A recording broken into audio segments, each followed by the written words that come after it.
ఓం నమో నారాయణాయ. వైశాఖ పురాణం మొదటి అధ్యాయం. వైశాఖ మాస ప్రశంస. నారాయణం నమస్కృత్య నరం చైవ నరోత్తమం దేవీం సరస్వతీం వ్యాసం తతో జయముదీరయేత్. సూత మహర్షి సౌనకాది మహర్షులను ఉద్దేశించి ఇట్లు పలికెను. మహర్షులారా వినుడు.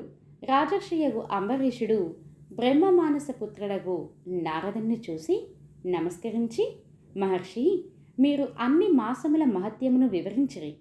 అన్ని మాసముల యందును వైశాఖ మాసము మిక్కిలి ఉత్తమమైనది, శ్రీ మహావిష్ణువునకు మిక్కిలి ప్రీతిపాత్రమైనదని చెప్పారు. వైశాఖ మాసము శ్రీ మహావిష్ణువునకు ఇష్టం అగుటకు కారణమేమిటి? ఈ మాసమునందు విష్ణుప్రియములైన ధర్మములేవి? మానవులు ఆచరించవలసిన దానములను, వాటి ఫలితములను వివరింపగోరుచున్నాను. పూజ, దానము మున్నగ వానిని ఏ దైవమును ఉద్దేశించి చేయవలెను? వాటి ఫలితం ఎట్టిది? పూజా ద్రవ్యములు ఎట్టివి? మున్నగ విషయములను దయవుంచి వివరింపగోరుచున్నాను అని సవినయముగా ప్రశ్నించును. నారదుడను, రాజర్షి అంబరీష, వినుమని ఇట్లు పలికెను. పూర్వం ఒకప్పుడు నేను బ్రహ్మను మాసముల మహిమను, మాస ధర్మములను వివరింపగోరితిని. బ్రహ్మయు, నారదా, శ్రీ మహావిష్ణువు లక్ష్మీదేవికి మాస ధర్మములను చెప్పుచుండగా వింటిని. నీకిప్పుడు శ్రీ మహావిష్ణువు లక్ష్మీదేవికి చెప్పిన విషయమునే చెప్పెదను.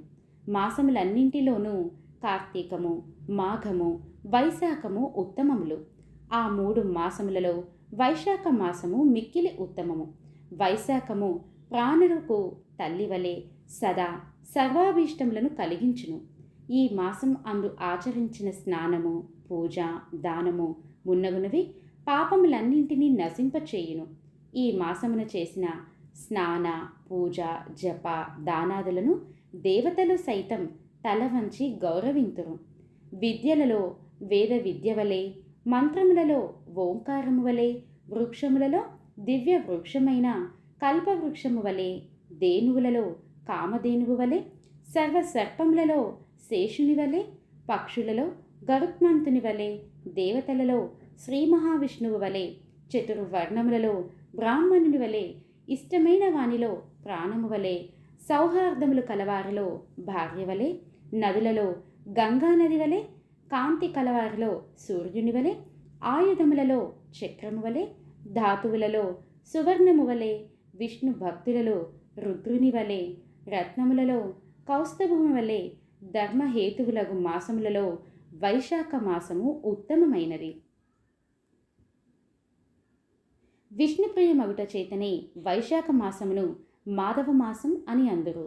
విష్ణు ప్రీతిని కలిగించు మాసములలో వైశాఖ మాసమునకు సాటి అయినది లేదు. సూర్యుడు మేషరాశి యందు ఉండగా వైశాఖమున సూర్యోదయమునకు ముందుగా నదీ తటాకదులలో స్నానం ఆచరించినచో శ్రీ మహావిష్ణువు లక్ష్మీదేవితో కలిసి అతి ప్రీతితో వానిని ఉద్ధరించును. ప్రాణులు అన్నమును తిని సంతోషం పొందినట్లు శ్రీ మహావిష్ణువు వైశాఖ స్నానం ఆచరించిన వారి విషయమున సంప్రీతుడవుచున్నాడు. అట్లు వైశాఖ స్నానం ఆచరించిన వారికి అన్ని వరములనీయ సిద్ధమై ఉన్నాడు. వైశాఖ మాసమున ఒకసారి మాత్రమే స్నానమును, పూజను చేసినను పాప విముక్తుడై విష్ణులోకమును చేరుచున్నాడు. వైశాఖమున వారం నాళ్ళు స్నానాధికములు చేసినను ఈ మాత్రమునకే శ్రీహరి అనుగ్రహ బలమున కొన్ని వేల అశ్వమేధ యాగములు చేసినచో అంతటి పుణ్యమును పొందును. స్నానం చేయ శక్తి లేక స్నాన సంకల్పము దృఢముగా ఉన్నచో అతడు 100 అశ్వమేధ యాగములు చేసినంత పుణ్యము పొందును. సూర్యుడు మేషరాశిలో ఉండగా వైశాఖ స్నానము నదిలో కానీ ఏరులో కానీ చేయవలనని సంకల్పించిన వాడై అశక్తుడై ఉన్నను కొంత దూరమైనను ఇంటి నుండి ప్రయాణమైన వాడు వైశాఖమున నదీ స్నాన సంకల్పము దృఢముగా ఉన్నచో విష్ణు సాయుధ్యమును పొందును. అంబరీష మహారాజా, స్వర్గలోకముల యందున్న తీర్థ దేవతలు బాహ్య ప్రదేశమున ఉన్న జలము నది అయినను తటాకమైనను సెలయేరైనను అందు చేరి ఉండును. జీవి చేసిన సర్వ పాపములను జీవి అట్టి జలమున ఉన్న పవిత్ర స్నానమును ఆచరించు వరకును యముని ఆజ్ఞను అనుసరించి జీవి సూక్ష్మ శరీరమును అనుసరించి రోధ చేయుచుండెను. జీవి వైశాఖమున అట్టి బాహ్య ప్రదేశమున ఉన్న జలమున స్నానం ఆచరింపగని ఆ జలమున అధిష్ఠించి ఉన్న సర్వతీర్థ దేవతల శక్తి వలన ఆ జీవి చేసిన సర్వ పాపములు హరించును. సర్వతీర్థ దేవతలు సూర్యోదయమును మొదలుకొని 6 గడియల వరకు బాహ్య ప్రదేశమునందున్న ఆ నదీ జలమును ఆశ్రయించి ఉండును. ఆ జలమున తామున్న సమయమున స్నానం ఆచరించిన వారికి హితమును కలిగింతురు. చేయని వారిని శాపాదులచే నశింపచేయుదురు. వారు శ్రీ మహావిష్ణువు ఆజ్ఞను అనుసరించి ఇట్లు చేయుదురు. సూర్యోదయమైన 6 గడియల తరువాత తీర్థ దేవతలు తమ తమ స్థానములకు పోవుదురు. మరలా సూర్యోదయమునకు ముందుగా బాహ్య ప్రదేశముండున్న జలమును ఆవహించి స్నానమాడిన వారి పాపములు నశింపచేయుచుందురు. వైశాఖ పురాణం 1వ అధ్యాయం సంపూర్ణం.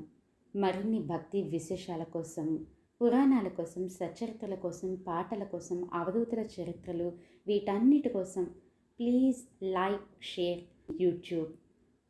ఓం నమో నారాయణాయ. స్వస్తి.